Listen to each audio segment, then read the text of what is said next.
Olá pessoal, no vídeo de hoje eu estou testando o sketchbook para aquarela com papel colorido da Hahnemuhle, no tom de cinza. Eu sei que eu já usei ele num vídeo de aquarela e eu vou pôr esse retrato do vídeo passado, enquanto eu falo um pouco sobre o uso de aquarela nesse sketchbook.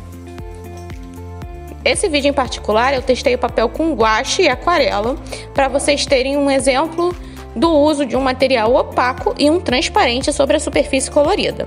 Eu também testei achuras e aguadas de nanquim. Vamos começar com as especificidades técnicas. Eu estou usando o sketchbook A6. Segundo a embalagem, o sketchbook tem um papel de 200 gramas, ele tem 60 páginas e o verso diz: o papel de aquarela gentilmente colorido tem uma superfície uniforme de grano fino em ambos os lados, proporcionando um fundo natural para sua obra de arte. Disponível em papel de aquarela em cinza ou bege, adequada para todas as técnicas úmidas. Para começar, quanto ao gentilmente colorido, realmente o tom do papel é bem claro, mas eu vejo isso como um aspecto positivo e vou explicar por quê.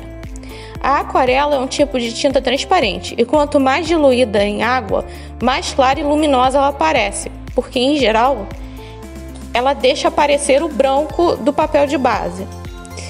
Isso significa que você vai ver uma diferença nas amostras de cor que estão na tela, principalmente na versão mais aguada, que a aquarela é um pouco mais vibrante e clara no papel branco do que nesse papel cinza.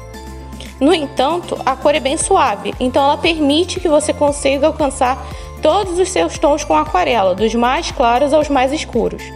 Assim, você ainda tem o atrativo de pintar num papel de tonalidade diferente, sem ter uma base muito escura, que impossibilitaria que você alcançasse todos os tons necessários com uma mídia transparente. Uma das minhas preocupações quando eu comprei esse sketchbook era que eu só poderia usar guache nele, porque a cor seria intrusiva demais para a aquarela. Mas ela é do tom certo para ser perceptível, mas sutil o suficiente para aceitar a aquarela. Quanto ao guache, ele já é um material opaco, ele consegue cobrir completamente a cor do papel. Mas o que esse papel oferece é que o branco ou os tons próximos ao branco se destacam no papel colorido, algo que em geral não ocorre no papel de aquarela tradicional, já que ele já é branco. Eu sei que muitas pessoas que procuram um papel colorido buscam uma base onde tanto o branco quanto as cores mais escuras vão se destacar. E apesar do tom ser sutil, ele é suficientemente diferente do branco para ele se destacar. Vocês podem ver que na foto que eu tirei, que o guache branco e as canetas brancas ficam bem definidas no papel cinza, mas elas não são visíveis no papel branco. Já que esse é o grande atrativo do papel, para mim, no que consta os materiais opacos, eu escolhi um gato malhado que tem a barriga branca e também fiz um padrão no fundo com uma caneta gel branca. O padrão seria mais contrastante se eu tivesse usado guache em um pincel como no pelo do gato, mas a caneta gel me ofereceu uma maior precisão. Eu acho que essa pintura com a pelagem preta e branca ajuda bem a demonstrar como cores mais claras e mais escuras contrastam com a cor do papel.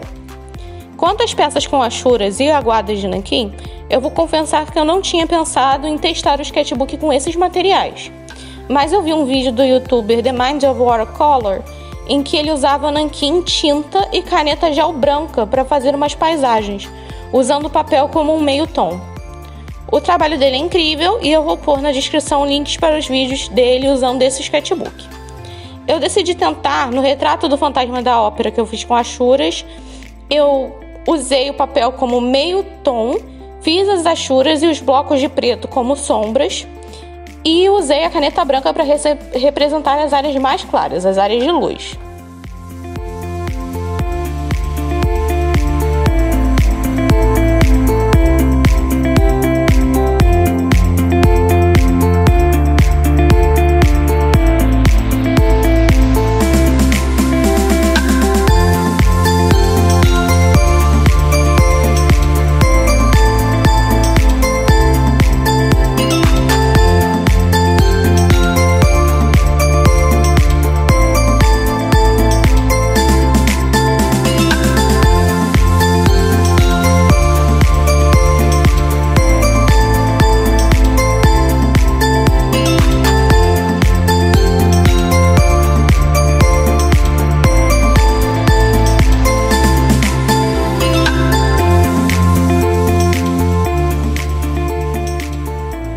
Já no retrato da mulher, que eu fiz usando as aguadas de nanquim, eu usei a cor do papel como a segunda cor mais clara do meu retrato. Eu fui adicionando camadas de cinza, criando as outras tonalidades mais escuras e, por último, eu adicionei o branco nas áreas de luz com uma caneta Posca branca. Então, com esses dois retratos, você tem mais dois exemplos mais voltados para como você usaria esse papel num estudo mais monocromático. Enfim, eu espero que esse vídeo tenha sido informativo e tenha demonstrado um pouco da potencialidade desse papel colorido, já que em termos de papel de aquarela, o mais comum é mesmo o papel branco. Eu quero lembrar que eu tenho a versão bege desse sketchbook e vou provavelmente fazer um vídeo sobre ele, mas como esses vídeos envolvem mais de uma ilustração, ele deve demorar um pouco para ficar pronto. Eu espero que vocês tenham gostado do vídeo de hoje. Até a próxima. Tchau, tchau!